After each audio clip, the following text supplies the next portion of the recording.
Ma'asyiral muslimin yang dimuliakan Allah Subhanahu wa taala. Pembahasan kita di malam hari ini menguak tentang di mana Allah sebelum alam semesta ini diciptakan. Mungkinkah Allah Subhanahu wa taala berada di sebuah tempat,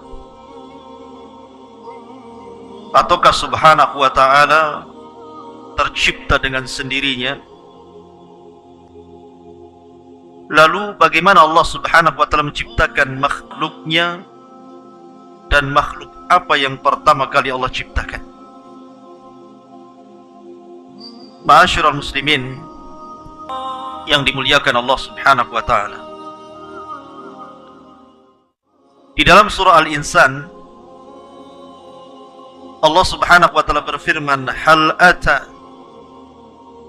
alal insan hinum minad dahri lam yakun syai'am madhkura.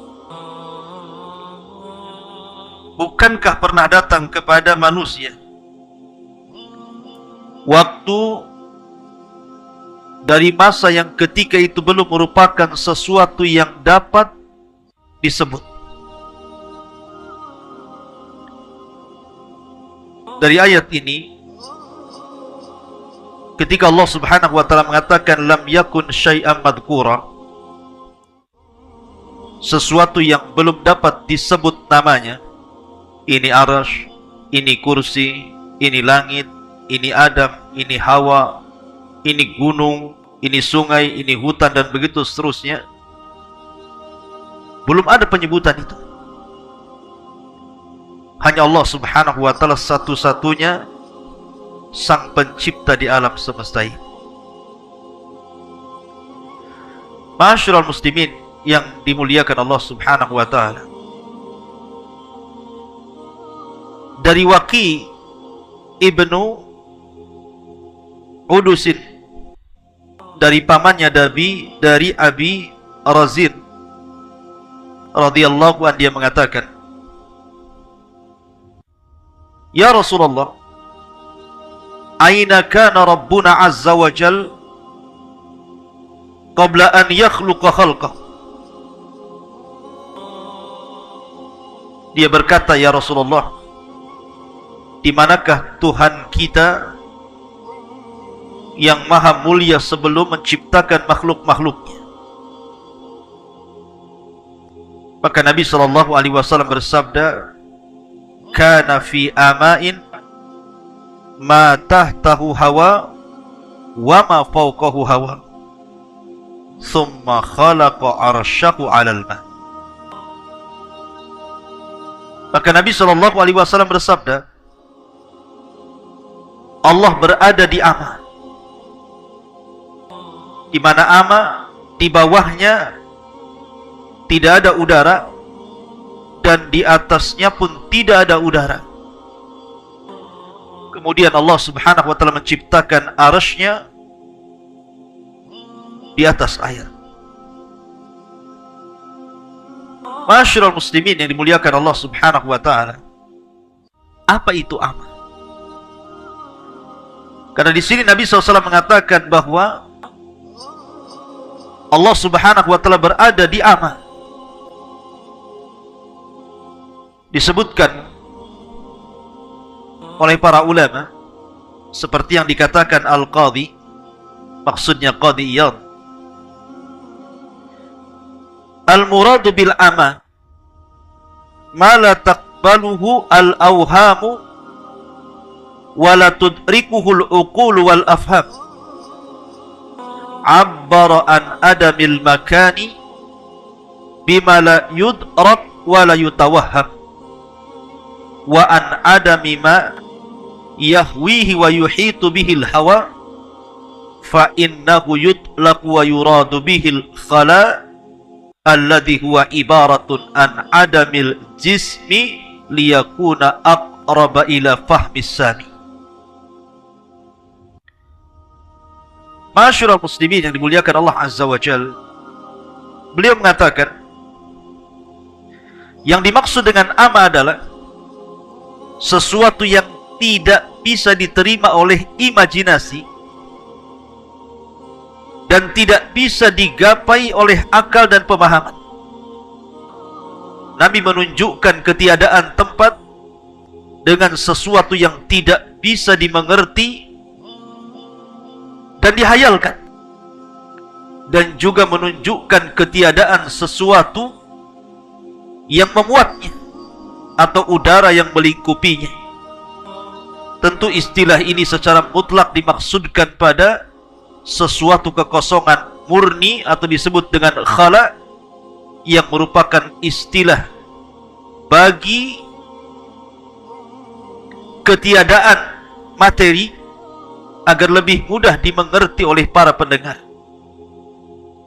Intinya bahwa sebelum Allah Subhanahu wa ta'ala menciptakan makhluk-makhluknya, sebelum ada saya, sebelum ada Anda, sebelum ada Adam, sebelum ada Hawa, sebelum ada langit dan bumi, bahkan sebelum ada langit, kursi, bahkan sebelum ada arash, maka Allah Subhanahu wa ta'ala berada di ama. Dan ama itu diambil dari umyun, artinya buta. Orang buta itu, kalau Anda memejamkan mata, kira-kira apa yang Anda lihat?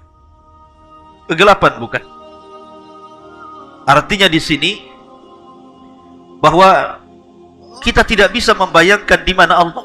Yang jelas Allah satu-satunya dan tidak ada makhluk sebelumnya. Dan Allah Subhanahu wa ta'ala adalah awal, wa laysa qablahu syai'. Allah adalah yang pertama, dan Allah tidak didahului dengan ketidakadaan. Makanya dalam Sahih Bukhari, Nabi SAW bersabda, "Kana Allahu wa lam yakun syai'un ghairuh." Allah telah ada dan saat itu tidak ada apapun selain Allah Subhanahu wa ta'ala. Ma'asyiral muslimin yang dimuliakan Allah Subhanahu wa ta'ala, dalam sebuah hadis dari Imran ibn Husain radhiyallahu anhuma,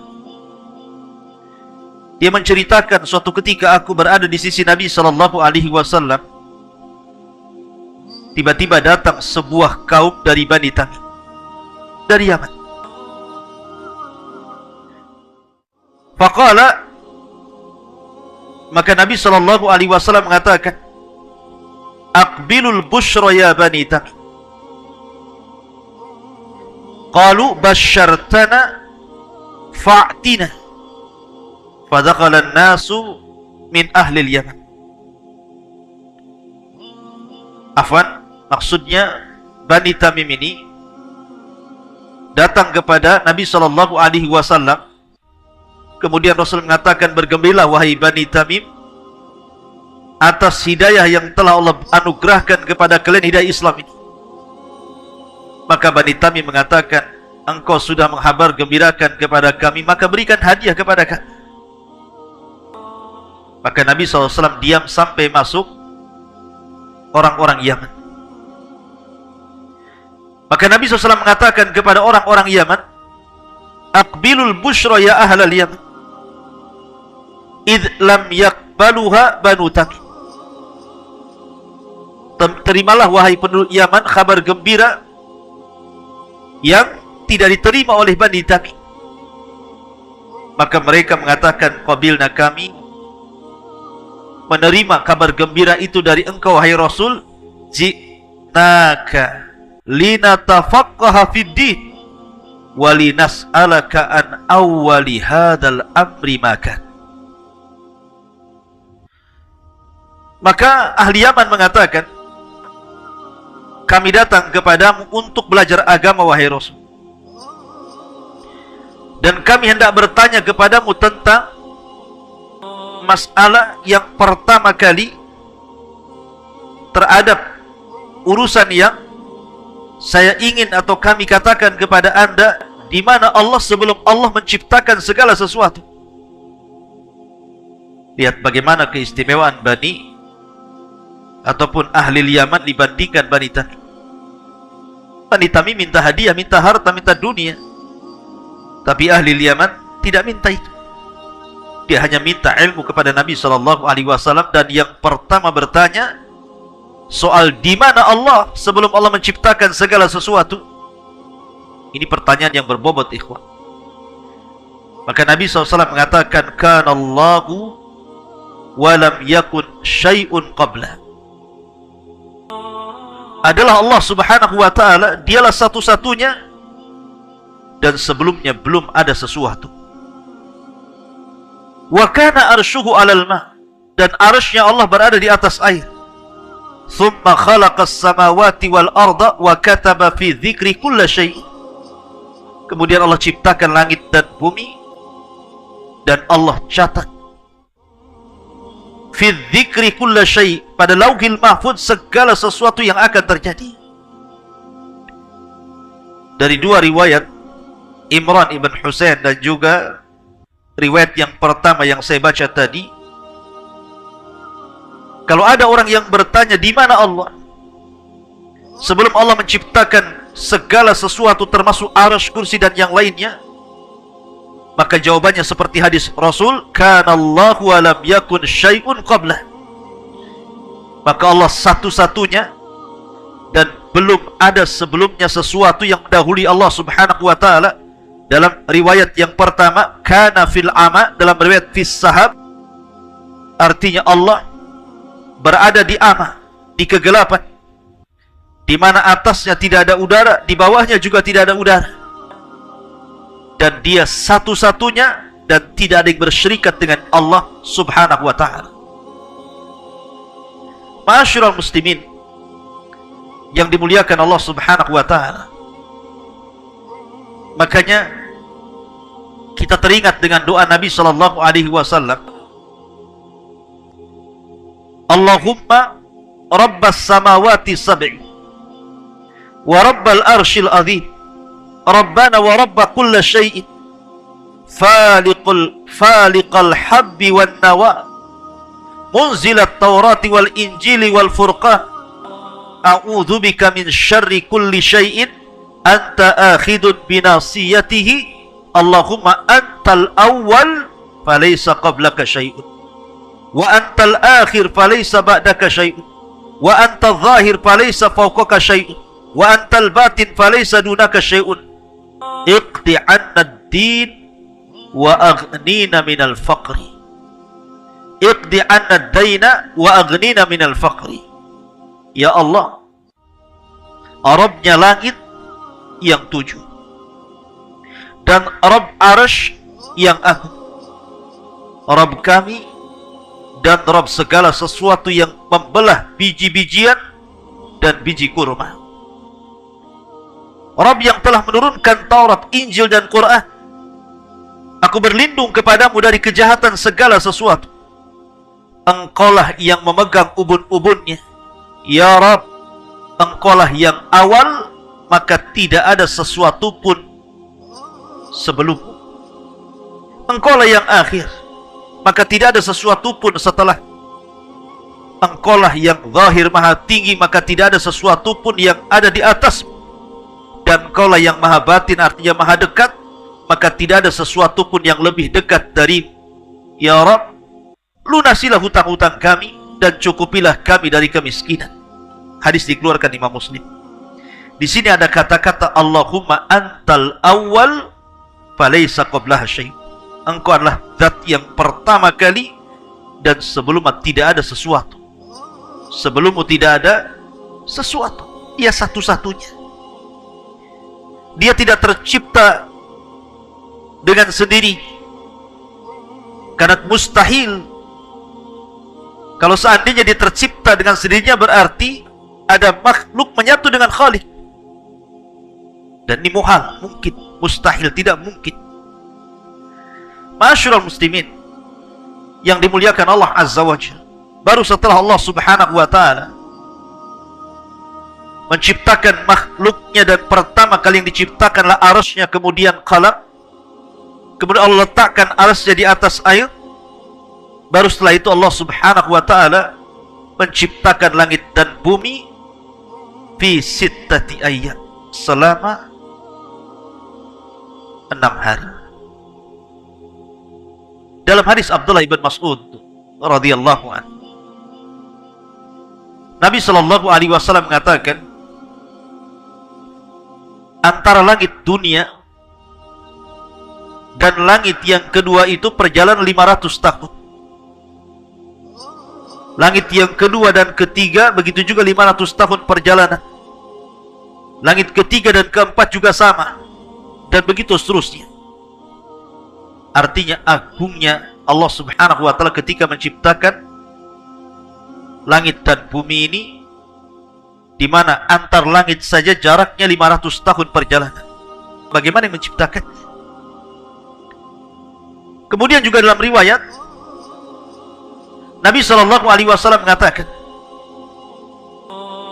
kepada Abu Hurairah radhiyallahu anhu, ya Abu Hurairah, inna Allaha khalaqas samawati wal ardi wa ma bainahuma fi sittati ayyam. Wahai Abu Hurairah, sesungguhnya Allah telah menciptakan langit dan bumi dan di antara keduanya pada 6 hari. Tsumma stawa 'alal arsy yaumas sami. Kemudian setelah itu Allah berada di atas ketinggian arsy-Nya pada hari ketujuhnya. Wa khalaqat turbata yaumas sabti. Allah ciptakan tanah di hari Sabtu. Wal jibala yaumal ahad. Dan Allah ciptakan gunung-gunung di hari Ahad. Wasyajara yaumal itsnin. Allah ciptakan pohon atau pepohonan di hari Senin. Wasyarra, dalam riwayat wal makruh yaumas tsulatsa, dan Allah ciptakan keburukan di hari Selasa. Wan nuru yaumal arbi'a, dan Allah ciptakan nur cahaya pada hari Rabu. Wad dawaba yaumal khamis, dan Allah ciptakan segala binatang yang melata di hari Kamis. Wa Adam yaumal jum'ati fi akhiri sa'atin minan nahari ba'dal asri. Dan Allah ciptakan Adam di hari Jumat di akhir siang setelah asar sampai maghrib. Ma'asyiral muslimin yang dimuliakan Allah subhanahu wa ta'ala, intinya bahwa bertanya soal di mana Allah itu pertanyaan yang dibolehkan. Karena juga ada riwayat ketika ada seorang sahabat hendak memerdekakan seorang jariyah, budak wanita. Kemudian sahabat ini mengatakan, ya Rasulullah, apakah saya patut untuk memerdekakan budak wanita ini? Karena Nabi SAW, baik, saya akan uji budak wanita ini. Kemudian Nabi SAW mendekati budak wanita itu dan mengatakan, Aina Allah? Di mana Allah? Maka budak wanita itu mengatakan, Allahu fis sama. Allah berada di atas ketinggian.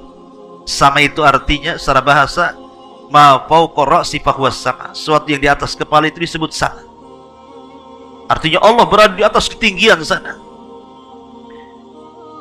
Maka Rasul mengatakan, a'tikha fa innaha mu'minatun.